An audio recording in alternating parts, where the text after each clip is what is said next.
Senhores, vamos analisar alguns fatos que marcaram os últimos dias neste conflito que não tem nenhum sinal de retração, nenhum sinal de negociação, que é a guerra na Ucrânia, no leste europeu, entre Ucrânia, Rússia, OTAN, e assim os fatos vão se desenvolvendo ao longo desses primeiros dias do aniversário de um ano desta guerra que começou em 24 de fevereiro do ano passado, em 2022.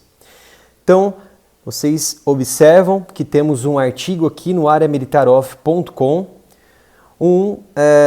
uma acusação, ou melhor, uma narrativa acusatória de Zelensky, o presidente da Ucrânia, que diz que Vladimir Putin, acabará sendo morto por seu círculo íntimo muito ligado ao alto escalão do Kremlin de Moscou. Vamos analisar esse fato, sobre essa fala que Zelensky deu a uma entrevista que fez parte de um documentário ao The Times, em que Volodymyr Zelensky ele afirmou que os predadores, ou seja, os próprios russos, irão devorar um predador, no caso, Vladimir Putin. Ele disse que definitivamente haverá um momento em que a fragilidade do regime de Putin será sentida dentro do Estado russo. E então os predadores vão devorar um predador. Eles encontrarão um motivo para matar um assassino, no caso Putin. Os comentários foram feitos, é claro, em um documentário ucraniano chamado Ir, segundo The Times. E isso ocorreu quando o líder russo, Vladimir Putin, alertou seu povo de que eles podem não sobreviver, como nação se a Ucrânia vencer a guerra. Então temos dois fatos relevantes aqui. Primeiro, que um suposto predador colocado por Zelensky, vai atacar o governo de Putin e especificamente a vida de Putin. Temos relatos de políticos opositores do governo de Putin, principalmente em oblastes, em estados em que são muito fortes nessa oposição, que ameaçou levar a cabeça de Putin aos legisladores, para principalmente colocar o presidente russo como traidor da pátria, principalmente por conta dos seus discursos anteriores, em que Putin disse guerra, mas a Duma ela não reconhece que a operação militar, ou seja, o conflito na Ucrânia, realmente é uma guerra, mas sim uma operação militar. Então esses opositores, que também estão ligados a alguns grupos ativistas de oposição dentro da Rússia, que também sofrem muitas represárias por conta de sua atuação, e também das autoridades máximas de Moscou, que fazem um controle absoluto. Inclusive, há uma legislação que proíbe qualquer contestamento, principalmente denegrir o exército, as forças armadas russas. Isso é, claro, um estado de exceção que está ocorrendo em alguns pontos dentro da Rússia, em uma economia que ela é uma economia centrada ali no capitalismo, porém ela tem um poder mais concentrado nas mãos do Estado, então ela não é um capitalismo liberal, vamos dizer assim, em que você também tem uma democracia em que, em parte, ela é censurada em alguns pontos.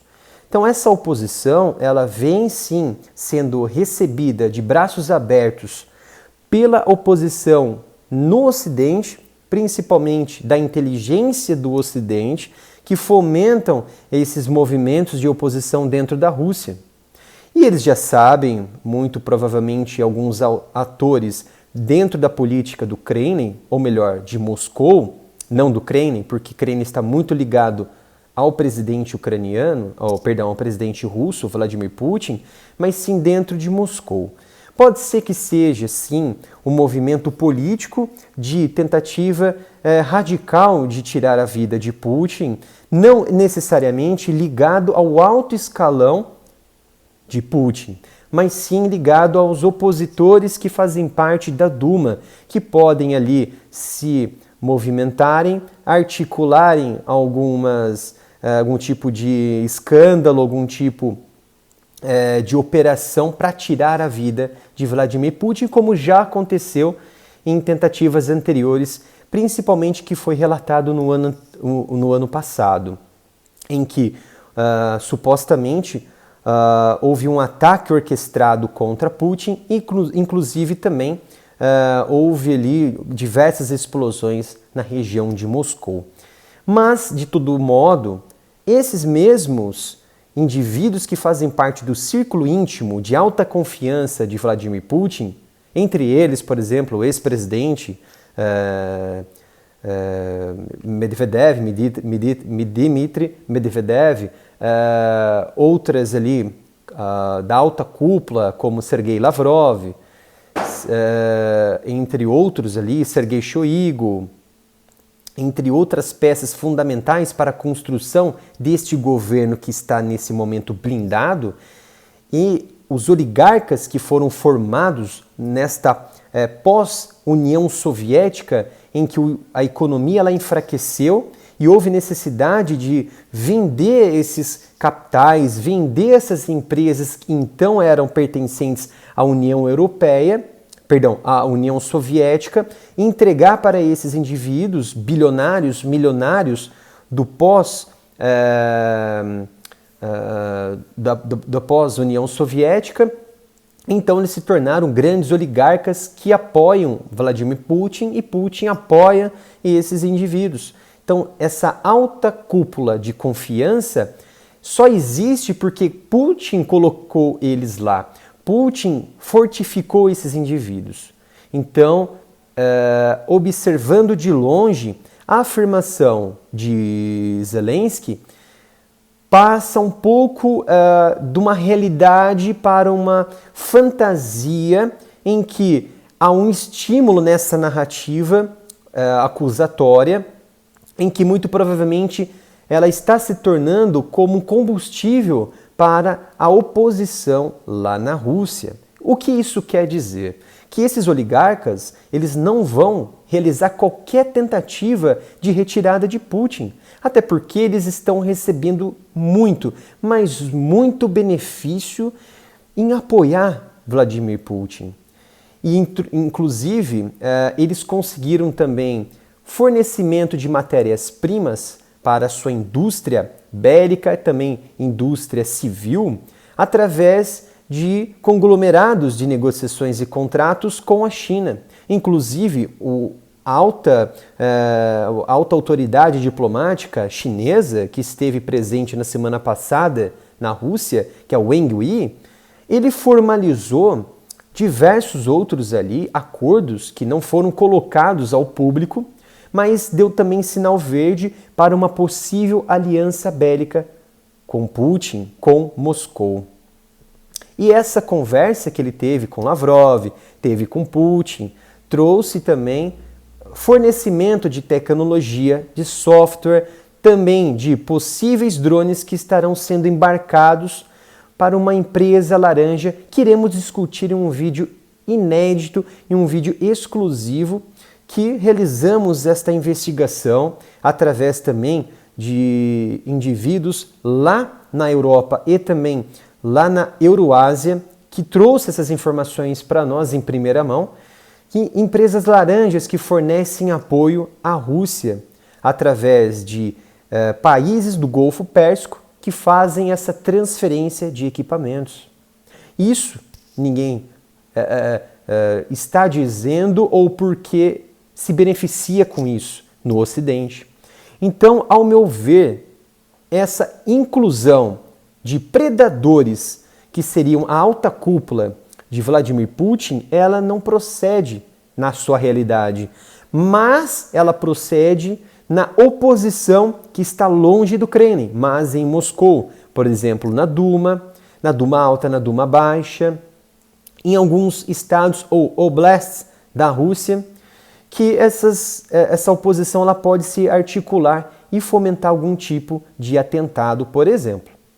Como vimos recentemente na Bielorrússia, quando explodiram uma aeronave de alerta aéreo antecipado, né? Uma aeronave tática de vigilância, de reconhecimento A-50, Beriev.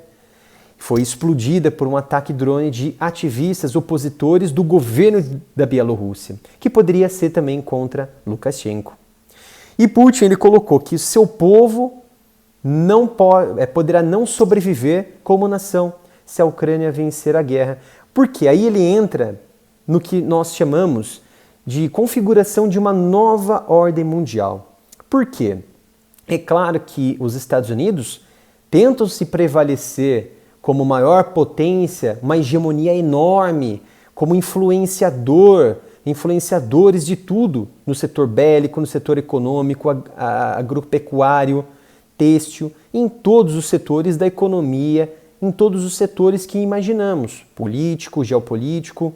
Inclusive, há uma intenção também de retirar do Conselho de Segurança da ONU a Rússia. A China, é claro que ela poderia boicotar isso, porque ela tem ali o seu voto definitivo, o voto permanente. E também seria quase impossível realizar isso se não for através de uma façanha muito forte realizada pelos Estados Unidos. Então essa nova conformação é tirar essa multipolaridade que há entre Estados Unidos, Rússia, China e trazer para uma realidade que foi construída lá na era da Guerra Fria 1.0, que nada mais a bipolaridade entre Estados Unidos naquela época e União Soviética e trazer na realidade Estados Unidos e China, a segunda maior potência econômica do planeta, que é a China, os chineses, Xi Jinping. Então, você retrair a Rússia de uma enorme nação que está ali presente na região euroasiática, dividi-la, reduzi-la a uma nação pequena, após fomentar uma Ucrânia vencedora nesse conflito, pode dar ao perdedor, que seria, por exemplo, a Rússia, muitas desvantagens geopolíticas e, inclusive, ser realmente afastada de tudo que conhecemos hoje de transações comerciais, enfim, reduzir realmente a Rússia a um pó. E isso poderá realmente ocasionar uma grande dificuldade para os eslavos, uma grande dificuldade para a sociedade russa que Putin alertou. Então, essa é a visão do Putin, essa é a visão de Zelensky, esse é o conglomerado americano. Ponto. Então, esses analistas que verificaram essas falas, por exemplo, do Zelensky, e do Putin, disseram, no entanto, que é improvável que o círculo íntimo de Putin se movam contra ele, já que devem suas posições a ele, como havia dito aqui, explicado aos senhores, os oligarcas, os indivíduos da alta cúpula do Kremlin. Então Putin afirmou também recentemente que não tem escolha a não ser levar em consideração as capacidades nucleares da OTAN e acusou a aliança militar liderada pelos Estados Unidos de querer dissolver a antiga União Soviética e a Rússia. Para finalizar, como destacamos aqui, a OTAN ela foi criada para coibir esse avanço do comunismo na linha da União Soviética para as fronteiras das nações que se tornaram mais frágeis e também independentes no pós-Segunda Guerra Mundial. Mas isso tem uma conformação que não remete somente a essa criação da OTAN, o Pacto de Varsóvia, a criação, por exemplo, da União Europeia. Isso envolve também a presença do Reino Unido na Guerra Fria, que perdeu muito a sua hegemonia, dando espaço para os americanos. E nós temos colônias, ex-colônias britânicas, que hoje fazem parte de um pacto com a OTAN, fazem parte com os Estados Unidos. Se fortaleceram e hoje, novamente, estão ali construindo uma conformação de uma aliança ocidental que tem como única e exclusiva meta e capacidade de reduzir esse avanço da Rússia nessa multipolaridade e reduzi-la a uma nação com pouca expressão mundial. Então, isso envolve não somente essa questão de invasão a uma nação soberana como a Ucrânia, envolve um avanço, essa expansão da OTAN, desde a década de 50, com armas nucleares, ganhando a confiança de nações que até então eram frágeis na Segunda Guerra Mundial e que se tornaram também presentes na União Soviética depois da dissolução da União Soviética em 26 de dezembro de 91. A OTAN ela permaneceu. Mas por que ela permaneceu?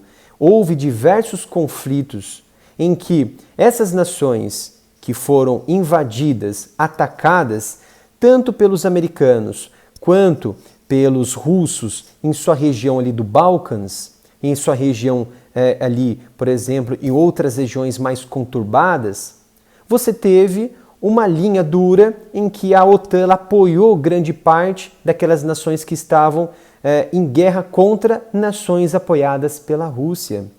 Entretanto, você teve Kosovo, entretanto você teve Iraque, Afeganistão, e por trás disso, quem dava apoio a essa maquinaria de guerra era a OTAN.